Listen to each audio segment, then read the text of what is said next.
At 6:58 a.m. on September 4th, 1943, Staff Sergeant Thomas McAlistair was kneeling beside the nose gear of a P-38 Lightning, parked on the sunbaked, steel matting runway of Henderson Field, Guadalcanal. He watched his pilot, Lieutenant Stephen "Ice" Kahl, prepare for a mission that, statistically speaking, he had a high chance of not completing. Kahl, only 22, was on his 10th combat sortie, having achieved only one confirmed kill. A Japanese patrol of 22 fast, agile Mitsubishi A6M Zeros was inbound, aiming to disrupt Allied shipping. Kahl's flight was ordered to intercept. Mac had spent the last 9 months living, eating, and sleeping P-38 maintenance. He knew its every rivet, every whine, every shudder. It was a marvelous machine. Twin engines, formidable speed in a dive, a terror at high altitude, a magnificent fork-tailed devil. Yet this aerial leviathan was fatally hobbled by one critical flaw that continuously doomed the young men Mac saw off every morning. The P-38 simply could not turn with a zero. Before we continue, if you find stories like this interesting, please hit that subscribe button. It ensures you won't miss any of the untold historical moments we uncover. So, the Zero was inherently lighter, astonishingly responsive, able to complete a high G turn in significantly less airspace and time than the heavy Lightning. This disparity in turning ability was a constant, lethal equation in every dogfight. Standard American tactical doctrine was uncompromising. P-38 pilots must never engage in sustained turning contests with a Zero. Forget finesse, rely on velocity, rely on altitude, execute high-speed passes, fire, accelerate away. Stick to the boom and zoom strategy. Don't, under any circumstances, get drawn into a low-speed rotational fight. Lieutenant Kahl had followed this doctrine 9 times. The results were minimal. The Zero pilots were too shrewd. They utilized their superior agility as bait, drawing American fighters into tight turns, slicing inside the P-38's wide turning arc, and settling perfectly onto their tail for the kill. The 13th Air Force had seen 30 P-38s vanish in the preceding 5 weeks. The majority were losses attributed to being forced into slow speed, turning engagements from which escape was impossible. Mac had seen the toll firsthand. Too many confident young faces climbed into those cockpits and either came back in battered aircraft or simply never returned, leaving an unbearable silence in the ready room. The official maintenance manuals and flight instructors cited pilot error. They claimed the lost airmen were deviating from established doctrine. Mac, however, knew the cold, hard truth lay elsewhere. The fault wasn't in the pilot's bravery or training. It resided in the control system cabling. The P-38's aileron cables, which controlled the aircraft's roll, stretched back through the massive twin booms, routed over pulleys, and connected to the wing control surfaces. This extensive system incorporated a slight, permissible amount of slack. It was minor, maybe 3/8 of an inch of free movement at the control stick. But in the critical, high-stress environment of a low-speed, tight horizontal turn, that tiny permissible slack generated a micro-delay. A barely perceptible lag between the pilot's stick input and the aileron's actual movement. At dive speeds, it was irrelevant. In a desperate, tight turn, that fraction of a second delay was the difference between rolling hard enough to stay alive and presenting a fatal stationary target. Mac had voiced his concerns to the engineering officer a month earlier. He was dismissed. The officer stated that the cable tension was within factory specifications. Modifying it would violate the aircraft's warranty and, more importantly, required high-level engineering sign-off from Lockheed, a company a continent away. No field mechanic had the authority to alter fundamental flight controls. So Mac took a step that put him in direct violation of every procedure and regulation in the Army Air Force's technical orders. He salvaged a length of high-tensile piano wire from the rudder trim of a wreck, cut a 6-inch section, bent it meticulously into a Z shape, and secretly installed it as a supplementary tensioner on Lieutenant Kahl's right aileron control cable. The unauthorized modification took a hurried 12 minutes. It introduced a barely measurable half-pound of tension, but completely eradicated the slack. No one observed him. The morning inspection crew focused their attention on fuel quantity and armament checks, not internal cable tension. Mac kept silent. He watched Kahl climb in, watched the fighter taxi, and watched the magnificent P-38 roar down the runway and disappear into the humid morning haze toward the enemy formation. What transpired over the next 15 minutes would fundamentally redefine the tactical capabilities of every P-38 operating in the Pacific. The first pilot Mac lost to the inherent sluggishness of the P-38 was Lieutenant Henry Hammer Swanson. That was mid-July 1943. Swanson had only been on the island for a couple of weeks. Mac had worked on his Lightning religiously, spending hours making small adjustments. They had connected over shared stories of civilian life. Swanson had helped his father with farm machinery back in Nebraska. Mac had been a motor repair apprentice in Philadelphia. Swanson took off on a morning escort mission and returned 2 hours later with his right engine sputtering and 3 distinct holes through the vertical stabilizer. He recounted how a Zero had easily maneuvered inside his turn. Swanson had tried to break right and dive away as drilled, but the aircraft felt frustratingly slow to respond, like the stick was connected to the ailerons with rubber bands. The Zero almost got him, only a desperate intervention from his wingman saved him. Mac examined the damage. The rounds were clustered tightly, expert deflection shooting. The Zero pilot had perfectly predicted where Swanson's P-38 would be. This precision shouldn't have been possible if the P-38 had rolled and dived instantly. It implied a critical delay, just long enough for the enemy to perfect the lead calculation. Swanson was grounded. His aircraft was sent back for extensive repairs. Mac never saw him again. A few weeks later, Mac heard Swanson had been shot down and killed over Bougainville, flying a replacement P-38. The report was disturbingly familiar. Caught in a turning dogfight, unable to roll out fast enough. The second tragic loss was Major George Guts Hamilton. Hamilton was a seasoned flight leader, one of the squadron's most experienced aces with 12 kills. He knew the P-38's strengths and crippling limitations intimately. On August 1st, Hamilton's 4-ship flight intercepted a dozen Zeros orbiting over New Georgia. Hamilton dispatched one on the initial high-speed pass. As he pulled around for a follow-up, 2 Zeros reversed aggressively onto him. Mac later listened to the recorded radio chatter. Hamilton, attempting a desperate split S maneuver, yelled that his controls felt unresponsive and mushy. The Zeros maintained position throughout the maneuver and shot him down at 5,000 feet. Hamilton's surviving wingman reported that the Major's aircraft seemed to struggle, like he was wrestling the yoke, lagging behind the enemy's reversals. Hamilton died upon impact. Hamilton's crew chief, a quiet veteran named Sergeant Garcia, was a close friend of Mac's. Garcia was certain Hamilton's aircraft had suffered some kind of mechanical failure. He meticulously inspected the wreckage after recovery, engines, alignment, control rigging, and cable tensions. Everything was technically within specifications. The aircraft was officially deemed faultless. The ultimate finding was pilot error. Neither Garcia nor Mac accepted the judgment. By the end of August, Mac had witnessed the grim attrition of 19 airmen. Some were acquaintances, most were just names on a flight schedule he signed off every morning. He had personally worked on every single one of their aircraft, and the recurring, fatal narrative was always the same. The P-38 felt sluggish in rapid maneuvering, a definite, agonizing lag between the stick movement and the airplane's response. Most pilots, taught to accept the heavy fighter's limitations, believed this sluggishness was normal handling behavior. Mac, however, knew it wasn't. He could feel that minute, detrimental slack when he performed his daily maintenance checks. He'd started to develop an almost supernatural sense for the cable tension, recognizing the subtle, dead sound a slightly slack cable made versus the proper resonant twang of a fully taut one.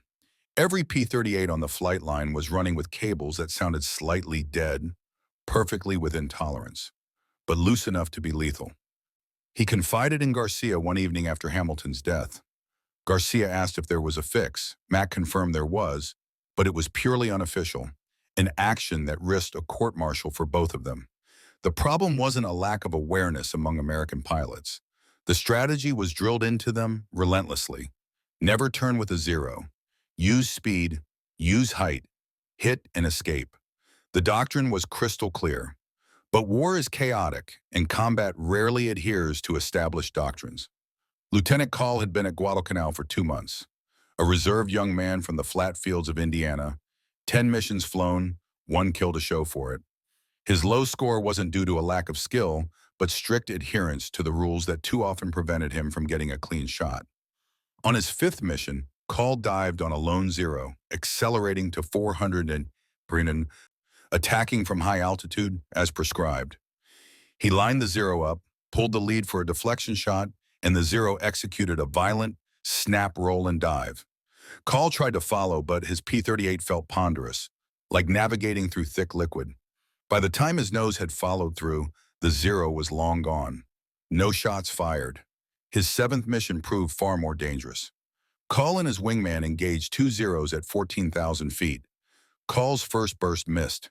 The zero abruptly reversed direction. As Kahl fought to roll his aircraft to follow, his wingman screamed a warning. 2 more zeros were diving. Kahl tried to roll level and escape in a dive. The response was marginally too slow. That vital delay allowed one of the diving zeros to rake his left boom with a 3-second burst of 20mm cannon fire. The damage wasn't fatal, but the shock forced Kahl to abandon the fight and limp home, his engine trailing smoke. His 9th mission was the worst. Kahl watched his wingman, Lieutenant Sam Boston Peters, 20 years old, perish. They had trained together. Over Munda, Peters became separated from the rest of the formation. 2 zeros instantly settled onto his tail. Peters tried everything, hard rolls, rapid reversals, desperate scissoring, but the zeros were perfectly glued to him. Kahl heard Peters' desperate voice over the radio, the rising panic, the awful, clear admission. "My plane isn't turning fast enough." Then the sound of heavy cannon fire. Then silence. That night, Kahl didn't sleep. Peters' bunk was already starkly empty. His kit was being packed for shipment. The maintenance log on Peters' P-38 reported 0 mechanical issues. The official explanation was pilot error during defensive maneuvering. Mac had personally signed off on Peters' perfect maintenance log that morning. He knew the truth. That tiny, acceptable delay in the controls, the official slack, had killed Peters, just as it had killed a Hamilton, Swanson, and 16 others. The worst was the pervasive, sickening scent of the flight line, a heavy, inescapable mix of high-octane aviation fuel, burning metal, and hydraulic fluid. It was the smell of aircraft preparing to fight, some to return, others not. And every morning Mac would inhale that same scent, working on machines that were marginally too slow to keep their pilots alive. On the humid evening of September 3rd, Kahl sought Mac out in the maintenance bay, finding him covered in grease, working late. Kahl asked him directly if there was anything, any possible adjustment, that could make the P-38 roll quicker. Kahl looked Mac in the eye and said he didn't care about regulations, he just wanted a fair chance. Mac saw the raw fear, the profound exhaustion, and the absolute certainty in the young pilot's eyes, the certainty that he would die if nothing changed. Mac told Kahl to come back in the morning. He would see what he could manage. Mac worked in isolation long after 2300 hours. The hangar was a silent, cavernous space, punctuated only by the distant hum of generators and the relentless buzzing of the tropical insects drawn to the light. The air was thick with humidity and engine oil. He removed the main inspection plate from Kahl's right boom. The aluminum was still retaining the day's heat. Inside, the aileron cable ran its course over a series of guides and pulleys. Mac gripped the cable and pulled firmly. He distinctly felt the slack, a 3/8-inch segment of dead movement before the cable took up tension. His hands, tired and grimy from a full day's work, registered the fault instantly. It was fundamentally wrong. The piano wire came from the wreckage of a P-38 that had skidded off the runway a week earlier. Mac had discreetly retained a 6-inch section of the fine, high-strength wire from the rudder trim system, not knowing why, only that it felt useful. Now he knew its purpose.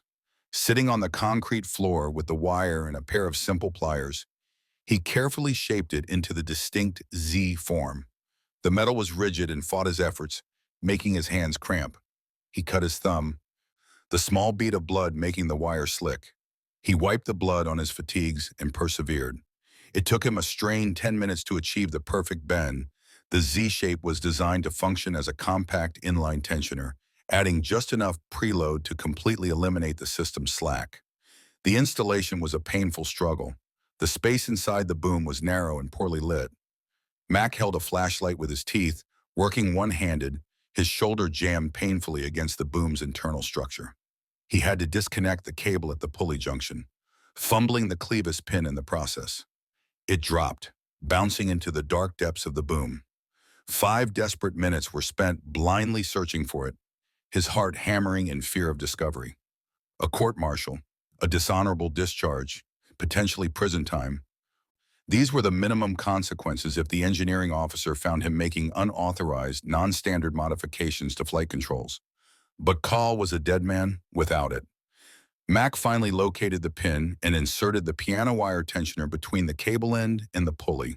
The fit was exact, requiring him to physically force the clevis pin back into its seat.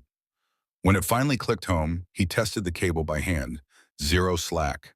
The control surface responded to the lightest touch.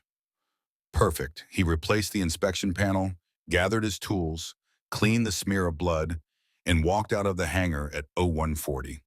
The tropical night was oppressive and silent. He thought he heard the distant drone of Japanese night bombers. The sound made his stomach churn. He had done a criminal act, used a salvaged part, violated countless regulations. If the modification failed, Kahl would die, and Mac would carry the crushing responsibility. But if it worked, a life might be saved. Mac returned to his cot, staring at the ceiling until the first light of dawn. At 0645, Mac was on the flight line, watching the armorers load Kahl's Lightning, watching the young lieutenant walk through his pre-flight checks, watching him strap into the cockpit. At 7:42, Kahl roared into the air. Mac stood rigid on the tarmac, watching the P-38 climb to meet the rest of its formation, watching them turn northwest toward the looming enemy engagement. All he could do now was wait. The fight began at 0808.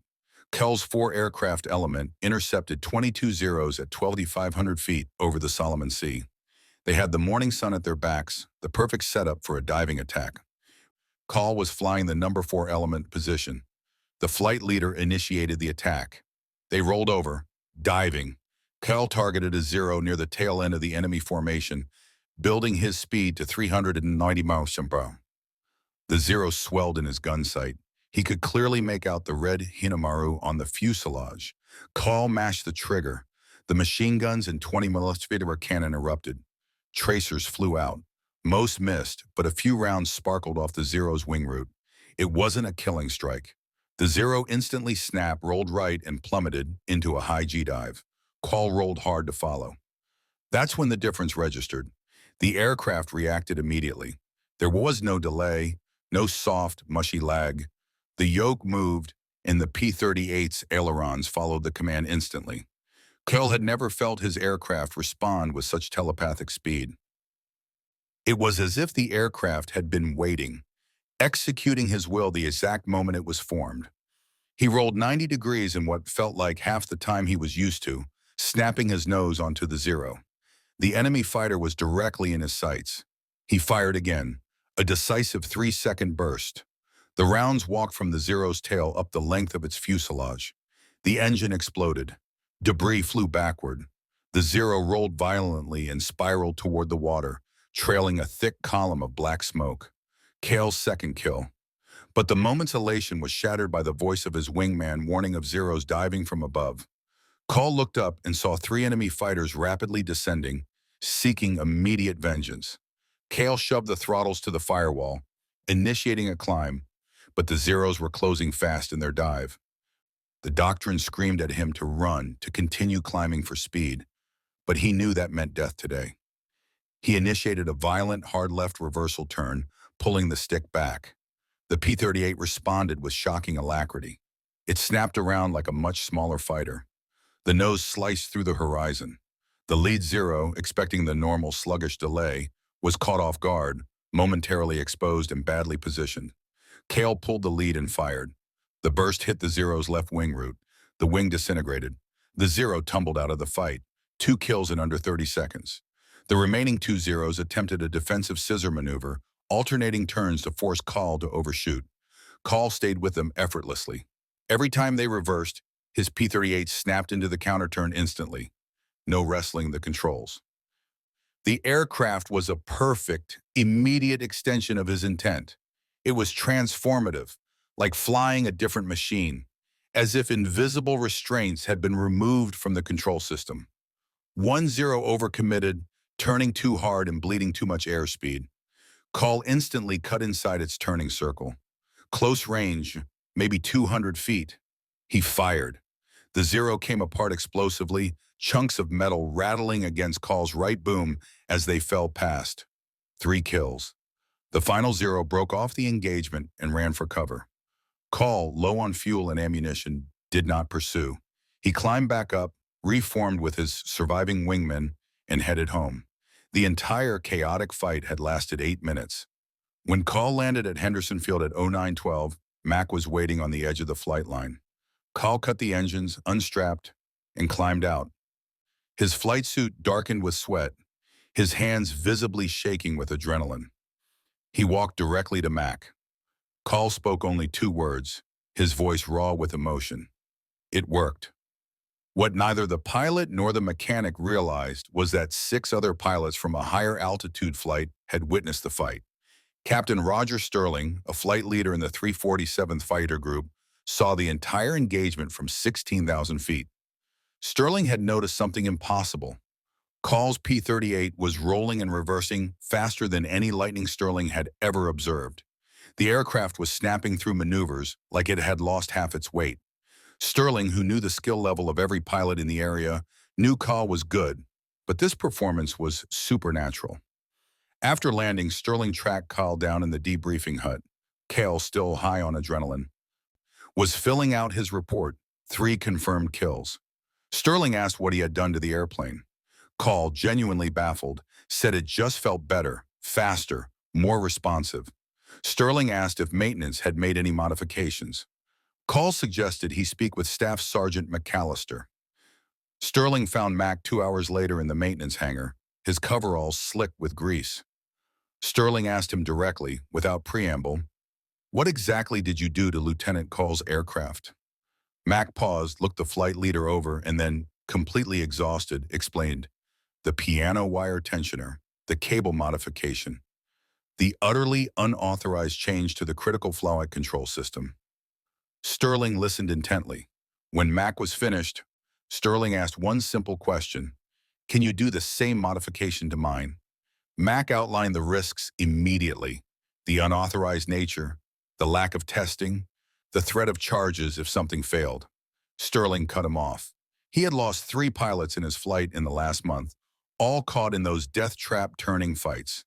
If Mac's trick could save a life, regulations were irrelevant. That same evening, Mac modified Sterling's P-38. Same piano wire, same exact Z-bend tensioner, same 12-minute installation process. Sterling flew it the next morning and returned utterly ecstatic. He told his wingmen the P-38 was finally flying like a true fighter, not the twin-boom truck it had always been. His wingman immediately demanded the modification too. By September 8th, Mac had personally modified 8 aircraft. The words traveled through the enlisted channels like wildfire. Pilots started cautiously asking their crew chiefs about the cable trick. Some crew chiefs, frightened of the regulations, refused. But others, fueled by the rising casualty count and Mac's conviction, were willing to take the risk. Mac showed them the simple process: salvage the wire, bend the Z shape, install the tensioner, eliminate the slack. 12 minutes of work, a completely new airplane. The modification spread through the squadrons mechanic to mechanic, pilot to pilot.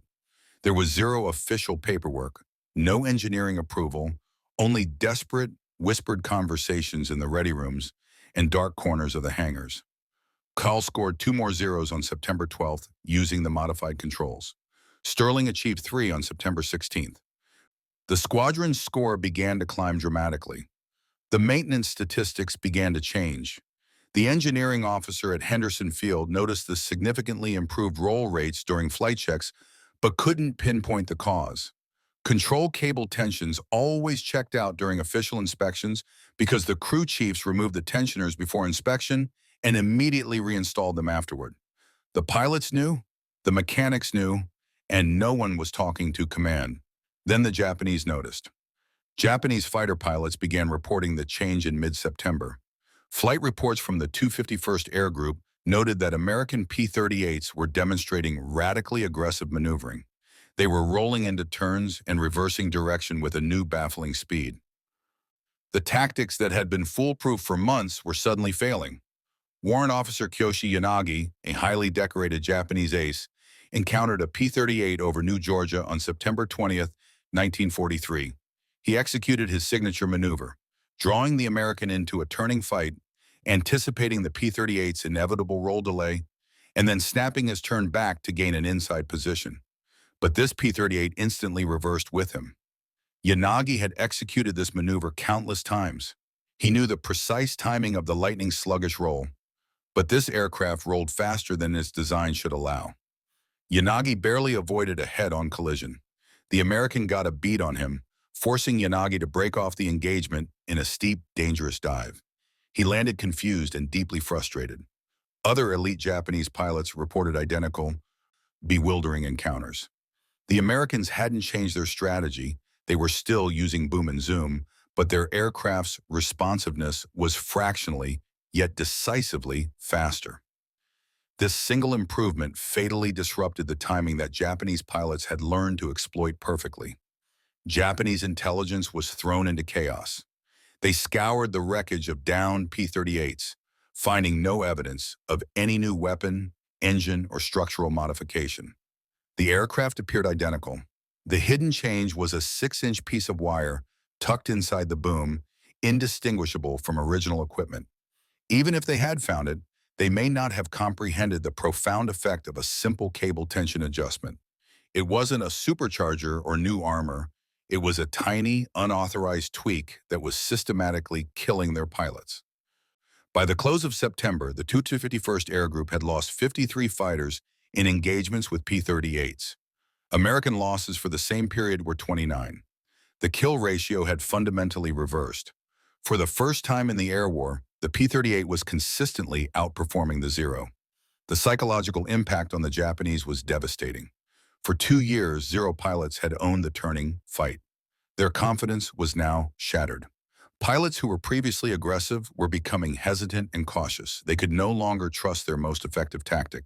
Japanese command, baffled and desperate, ordered pilots to avoid engaging P-38s unless they possessed overwhelming numerical superiority. That command marked the true unofficial turning point. The nimble Zero, once the hunter, was now the quarry.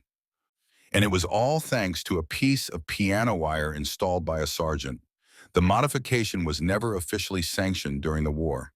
The Army Air Force Engineering Command was finally alerted in November 1943 when a Lockheed field engineer at a depot noticed inconsistent cable tension readings across multiple aircraft.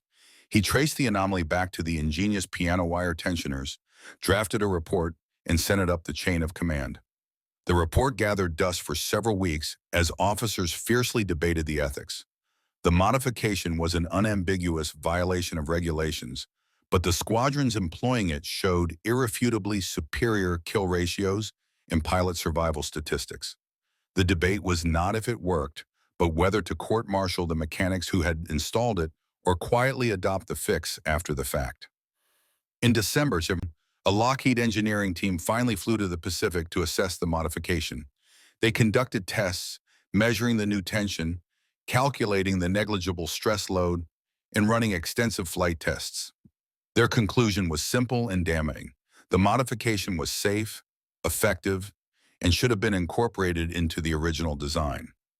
Lockheed integrated a similar standardized tensioning system into the P-38J model that rolled off the assembly line in early 1944. Mac, however, received no official commendation, no medal, and no credit in any official report.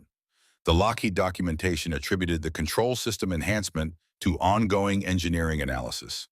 Thomas McAlistair's name never appeared. Lieutenant Stephen Kahl survived the war. He flew 58 combat missions, shooting down 10 Japanese aircraft. He returned to Indiana in 1940, married his high school sweetheart, raised 3 children, and spent 40 years as a commercial pilot. He never once forgot what Mac had done for him. Every year on September 4th, the anniversary of that flight, Kahl called Mac to thank him for saving his life. Major Roger Sterling also survived, rising to become a group commander, flying throughout the Pacific and achieving 15 kills. He retired from the Air Force as a colonel in 1965. Sterling made it a personal mission to tell the story of Mac's wire trick to every young maintenance officer he ever supervised, ensuring they understood that the most vital innovation often originates with the enlisted mechanic who sees a fatal flaw that the engineers have missed. Mac remained in the Army Air Force until 1946, returned to Philadelphia, and opened his own automotive repair shop in 1948. He worked on engines for over 40 years, rarely speaking of the war. When pressed, he would simply say he was a mechanic. Fixed airplanes, that was all. In 1988, a military aviation historian researching P-38 flight modifications discovered scattered references to the field expedient tensioner in declassified maintenance logs from Guadalcanal. The historian eventually located Mac through veteran directories. Mac was 71, still working part-time in his garage. The historian asked him about the wire. Mac confirmed the story, saying it wasn't a heroic act, just something that needed doing to keep the kids safe. The historian later estimated that Mac's simple, unauthorized fix may have saved the lives of between 70 and 90 American pilots. Based on the statistical reversal of kill ratios in the squadrons that adopted it, Mac said he never bothered to count. He just remembered the pilots who came back. Kahl, Sterling, the others. That was enough for him. Thomas McAlistair passed away in 2004 at the age of 87. His obituary mentioned his service in World War II as an aircraft mechanic. It did not mention the piano wire tensioner. It did not mention that he had single-handedly changed the dynamics of air combat. It did not mention that he had broken every regulation to save lives. His garage in Philadelphia is gone now, but the principle he embodied remains. That's how true innovation happens in the crucible of war. Not through endless official channels or cautious engineering or committees, but through the courage and ingenuity of an enlisted mechanic who recognized a deadly problem, conceived a brilliant, simple solution, and refused to wait for permission to save a life. If you enjoyed this compelling piece of history, please like this video. Your support helps us bring more forgotten stories from the Second World War to light. Be sure to subscribe so you don't miss any future untold histories. Finally, let us know where you're watching from by leaving a comment below. Thank you for watching and preserving this history with us.